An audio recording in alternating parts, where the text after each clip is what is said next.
So like all of these videos, we've been looking and we've been starting with Fred or Stanley. We're looking at the skeleton and we want to see where these muscles attach. So the purpose of this video is how to build a bigger chest.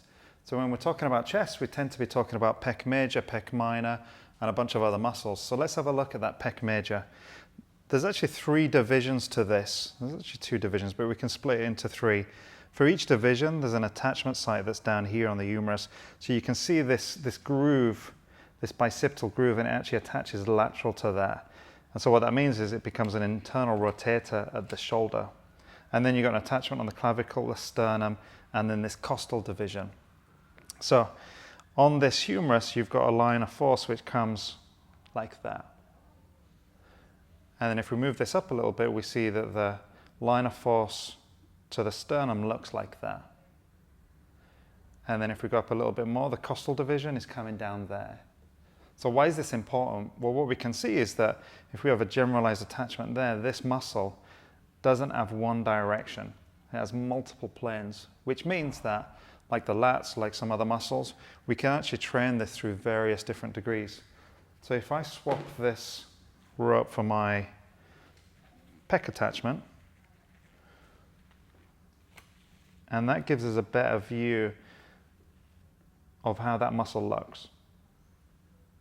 So when we're looking at any exercise, we want to start seeing down the axis, and we want to see how does this muscle function around the axis. And in a couple of minutes, we're going to get Luke on the table and swap someone out with a tiny bit more body fat than Fred.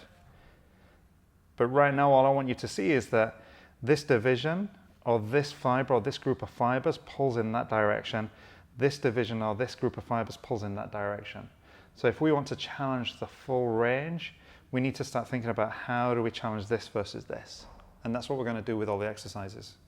So looking where we've got some muscles actually on the body. So we can see if you lift your arm up for me, and you guys should be able to see in that camera that we've got this slight division here. Can you see how these fibers are starting to pop through? And look at this little groove here. And I don't know if you can see that. And what I'm going to do is just try to mark his skin a little bit. We're seeing how this pec starts to come around and it turns into that clavicular division and then eventually turns into the deltoid. And what's pretty cool, we can start to see all the way from the lat, and as it comes around and wraps around, you've got these fan-shaped muscles that come around and terminate here, and then actually go into serratus, obliques, and so on. So let's do that again. So if you gently lift up, we can see this division is coming down, and it's coming down and attaching in there. And relax there. And if we try to see this, and this one's a bit more tough to see, but I want you to lift up again. That's it, and think about squeezing together. So these fibers, and we can start to, especially when you've got someone where their body fat is quite low, we can feel those individual fibers, but that division's coming across like that. So you see how these fibers come down, these go across, and these actually go up. So the most inferior division attaches superior on the humerus.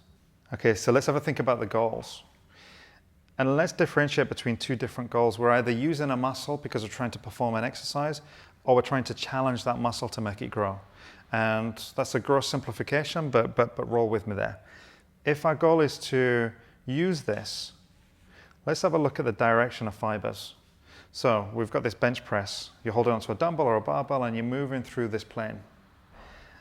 And you guys know that this dumbbell or this barbell is trying to push you straight down. It's trying to push you through the floor. So what's resisting it? It's these guys here. We can see that there's an axis and we can see there's a distance between that. So if you look straight down this axis here, and when I say axis, you've seen those videos before, so you can see that that's the point at which everything rotates around. That's the main joint that we're thinking about now. So in this position, we can see a generalized direction from these fibers. And it's going from the humerus in that direction. So if our goal was to lift as much as possible, what we want to do is directly oppose this direction. In an ideal world, we'd want to get this muscle and be pulling like this. That would make you the strongest motherfucker in that bench press. But look at the difference between this and this. So this muscle is literally trying to pull this humerus in that direction. That's so inefficient with that bench press, but that's okay.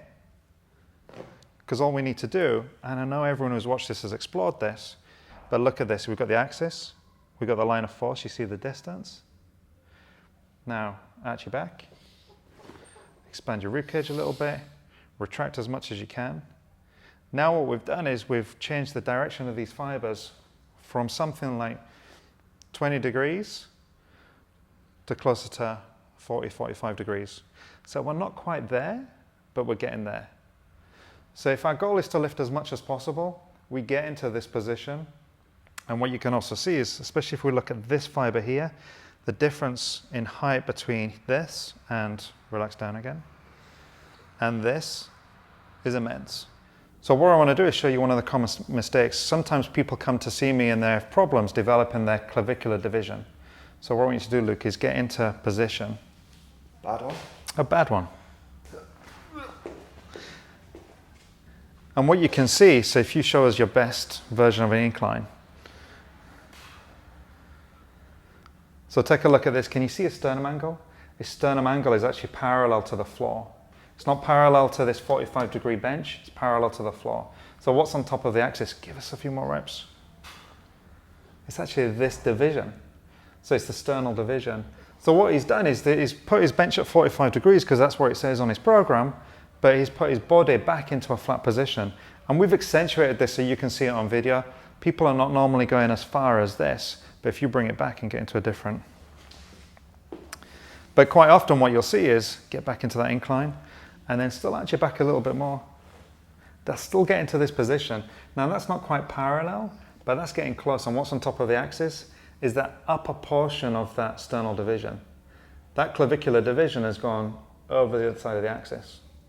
So if you want to be targeting these guys, it's not about the bench, it's about the sternum angle, it's about the trunk and the bench combined.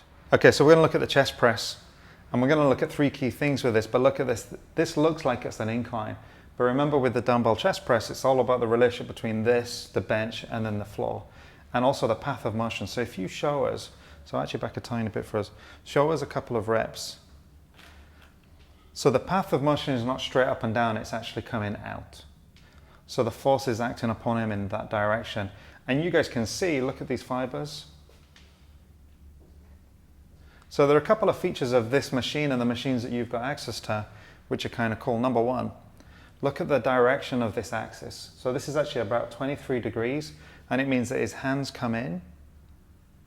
So he gets that little bit more range of motion. Second, we still get to play around with his back arch, but the thing that we really get to play with, which you do not on dumbbells, is intention. So what is he thinking about when he pushes this? Now what I want you to do is actually squeeze your hands together. So you'll see this bicep popping, keep that squeezing together and show us a few reps. And do one more. So what he's dealing with now, on that initial one, the line of force was coming like this. It was a little bit chest, a little bit anterior deltoid, and a little bit of triceps. As he squeezed in, the line of force that he was dealing with actually started to veer out, which makes it a little bit of a bicep challenge, but it makes it even more of a challenge on these guys. So this is the cable fly. What I want you to do is show us something that looks like a press. Bring your arms together as well, so it's like dumbbells where you're coming in and you're going out. So it looks like he's doing a chest press, and he's not, and I'll tell you why he's not, so keep on moving. See where the line of force is attaching? It's attaching here. So it's not affecting two joints, it's only affecting one joint. This is the same as if he was holding on here and he was going in an arc, but he's holding on here, and I'll tell you why. But keep on moving. So for those guys that can't get into spinal extension, retraction, and they can't get that sternum angle, where the chest press or the bench press just doesn't work for them, this is a solution. So what we've got right now is a line of force that's pulling in this direction. The moment arm's really small, and the demand on this guy is actually very small. But as soon as he starts to come forward, stop there.